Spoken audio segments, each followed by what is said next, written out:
biasa, tapi emang ilmu sama pengetahuan, skill sama pengalaman. Yang kedua, emang ini harus punya satu sumber daya yang bagus. Misalkan sumber daya nama, sumber daya kenalan, sumber daya kemudian jaringan. Contoh misalkan, ada seorang anak di SMP kelas 1. Kayak SMP kelas 1. Nah, SMP kelas 1 misalkan 1 bulan di Medan. Besoknya SMP kelas 1 masih kelas 1 yang sama, tapi di Makassar. Pindahin lagi di Jogja. Jadi dalam 1 tahun pindah misalkan 6 sampai 10 SMP. Nah, itu hanya bisa didapat kalau orang tuanya punya jaringan banyak. Gue mau pindahin anak gue ke sekolah lo ya gitu. Pindahin aja gitu. Surat pindahnya mana? Gak usah pakai surat pindah, pokoknya duduk aja di situ. Nah, itu emang melanggar. Tapi nggak akan melanggar karena nggak pindah apa-apa. Nah, Wirda untuk memilih itu dia homeschooling, kejar paket, gitu. Sehingga nggak ada masalah sama sekolahnya. Gitu. Nah, tujuannya apa tadi? Ngejar pengalaman, banyakin teman, menguasai medan.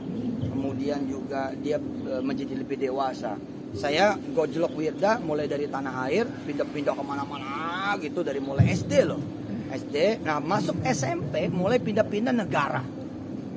Pindah-pindah negara tuh. Sampai puncaknya yang paling lama itu di Jordan. Jordannya juga ada 2, ada di Halaqatul Urduniyah, Halaqat Urduniyah, jadi di Halaqat Syekh Musa, di Halaqat Ummu Khadijah, di Halaqat macam-macam tuh. Jadi kayak majlis taklim tapi dipegang sama syekh gedenya Jordan. Syekhoh-syekhonnya gede Jordan. Kemudian juga Wirda merasakan sebagai mahasiswi dalam tanda petik di Jordan University, padahal masih SMP. Kok bisa begitu? Karena sekolah bahasa. Ya, kalau sekolah bahasa dan nggak perlu ijazah dari kampus, ya kan nggak apa-apa juga. Umpama Anda dosen bahasa Arab di kampus UIN, terus ada teman Anda ngomong gini, Ji, setiap lu ngajar di UIN, gue nitip anak gue dong belajar. Ya mesti daftar dulu. Nggak perlu terdaftar, cuma pengen ilmunya aja. Ayo kalau pengen ilmunya aja mau ikut aja. Kayak gitu Wirda itu. Oh, jadi berita yang tentang dia masuk ke universitas terkenal itu ternyata cuma sebentar, terus nanti pindah lagi. Akhirnya menuai pro dan kontra dengan dia mengaku. Sempat kan dibilang, oh kalau nggak cuma ngaku-ngaku doang. Ternyata itu nggak benar ya Ustaz? Saya meragukan Wirda ngaku-ngaku. Nggak ada itu ngaku-ngaku. Nggak ada tradisi di keluarga kami ngaku. Kalau cerita, iya. Misalkan Wirda pernah di Birmingham University. Memang betul. Saya nganterin kok ke Birmingham.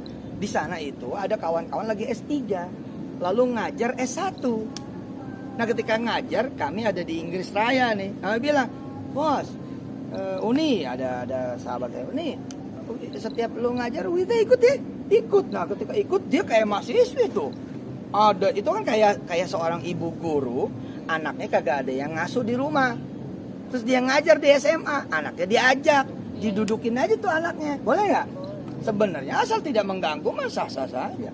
Bahkan sempat viral kok, ada anak yang bawa adiknya. Lalu perwira polisi datang gara-gara ada cerita si kakak bawa adiknya karena adiknya nggak ada yang ngasuh. Ya kayak begitu kehidupan pendidikan itu, nggak mesti selalu semuanya bercerita secara normal dan formal. Tapi bahwa Wirda benar kuliah ya sekarang ini saatnya.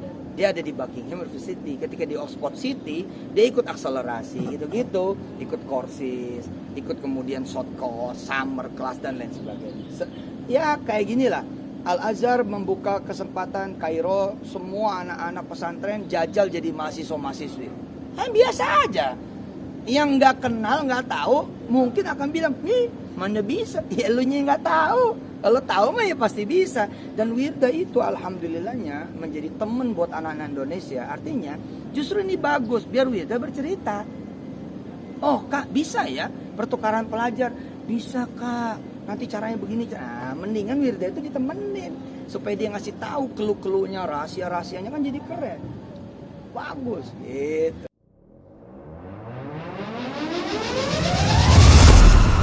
Audio Jungle.